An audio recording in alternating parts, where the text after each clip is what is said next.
Bank of Canada has delivered a jumbo-sized rate cut, says more cuts likely on the way. It aims to stick the landing on inflation. Joining us now to discuss is Andrew Kelvin, head of Canadian and Global Rate Strategy with TD Securities. Andrew, always great to have you in the program, particularly on a day like this when we get a jumbo-sized rate cut from our central bank. What's your take on it? Yeah, thank you for having me. It's not boring, so that's good. It was an interesting decision, not so much the decision itself to move by 50 basis points. The market had pretty much fully priced that in, so we weren't especially surprised to see that, though I will make the argument that 25 basis points was probably a more appropriate move in our view. Nonetheless, they gave the market what it expected, what it wanted. I think what I was really surprised by was how little they had changed their story relative to September. The revisions to their growth forecasts were actually pretty minimal, which just sort of didn't especially fit with this idea that they needed to speed up the pace of easing. So we're sort of left trying to reconcile their decision to move by 50 basis points today, whereas they were comfortable with 25 basis point increment cuts in September. And we can kind of fit a few different stories to the narrative. Partly, I do think that they were very likely always moving in this direction. They just perhaps felt that they hadn't provided sufficient cover to the markets at the time of the September meeting to make that decision. Because if you take them at face value, their comments in September at face value, they said if things get worse, we will speed up the pace of rate cuts. Things have not gotten worse between September and October. They haven't really changed. They haven't really changed their forecast very much.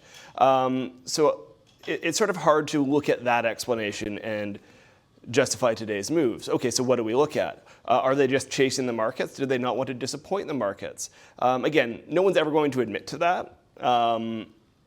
They do have a pretty decent history of surprising the market. So whereas market pricing perhaps could weigh on their thought process of the margin, it's not like the Fed where market surprises are exceedingly rare. The Bank of Canada will surprise. So I don't know if you can put that forward as the most likely explanation. What it comes to for me is that you had a split in governing council where there were some individuals who needed a bit more time to be sure that inflation was likely to be moderating. Perhaps the Bank of Canada Business Outlook surveys, which showed a little bit of a moderation in inflation expectations, proved decisive, much more so than that last CPI print, because that was on oil and airfares. That stuff's volatile. Changing your rate path on that single CPI print would be irresponsible. I think what it comes down to is, given that they don't have an extremely negative path for growth, given that they don't have a disinflationary path for core inflation metrics, they're probably rushing just to get to sort of the neutral range where they think they're no longer being restrictive on the economy.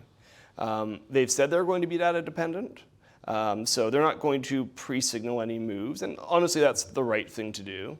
If you keep someone like me guessing, that's a small price to pay for giving yourself flexibility in how you follow that policy path. But I think what it really comes down to is the Bank of Canada no longer believes it's appropriate to be in restrictive territory. They're going to get out of it as quickly as possible, and where they end is now the real question. If they do want to get it as quickly as possible, and of course this question was put to Tiff Malcolm numerous times during the press conference after the decision about how aggressive they would be going forward. At the next meeting after that, more 50 basis points. They won't commit to anything, but if they really want to get back to neutral fast, could we get another 50?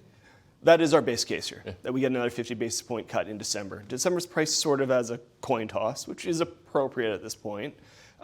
Given the way market pricing moved around the most recent jobs prints and the most recent CPI print, market pricing is going to be extremely volatile.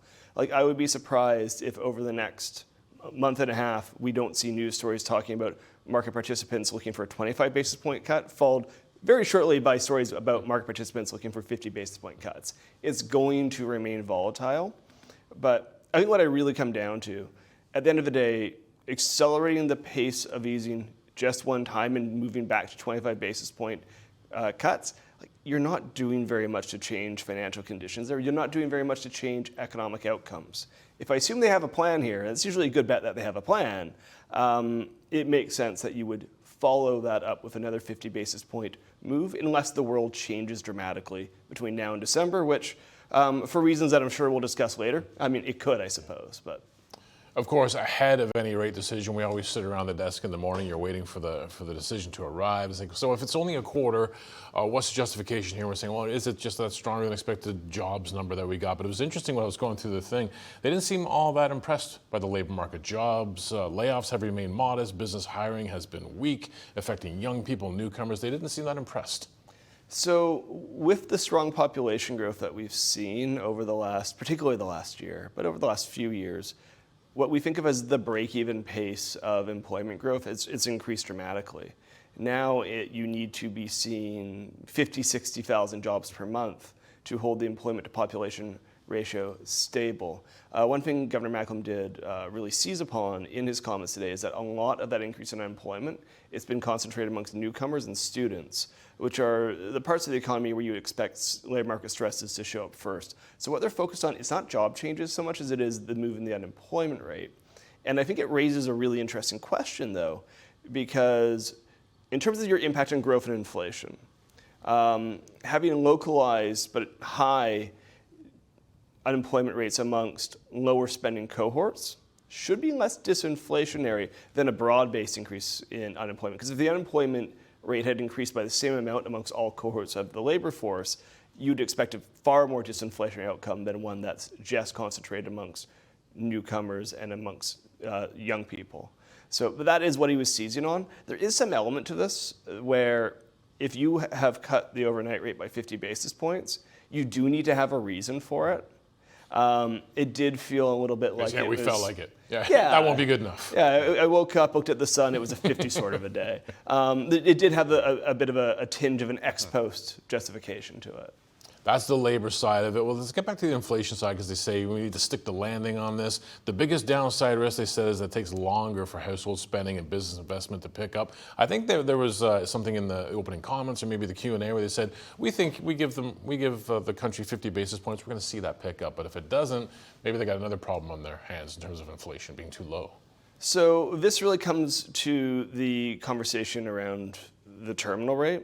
Not to belabor the point, but that same statement could have equally applied in September, which is why, again, October being the month that convinces you to move by 50 basis points was a little bit curious. Actually, it was probably more strongly applied in September. They see slack in the economy.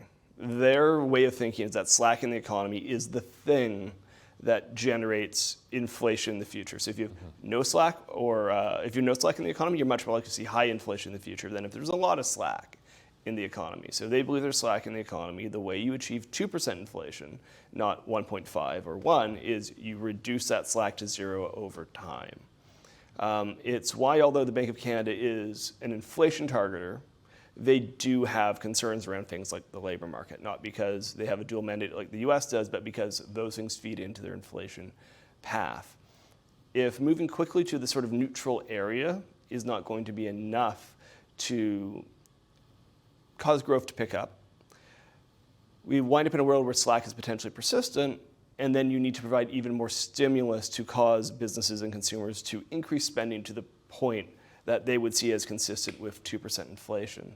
So what this comes to is, do you think that you will be able to achieve your 2% inflation target just by getting to 3 or 2.75 or something in the sort of neutral range? Or do you need to go more firmly into accommodative territory? But not pre-committing. I would suggest after today, given those evident concerns, the risks of them moving into accommodative territory. And when I say risks, I don't mean inherently that's a bad thing. History will tell us if it was necessary or not. But it's a much greater probability that they will need to move below their neutral rate into sort of the low 2s, just given those evident concerns.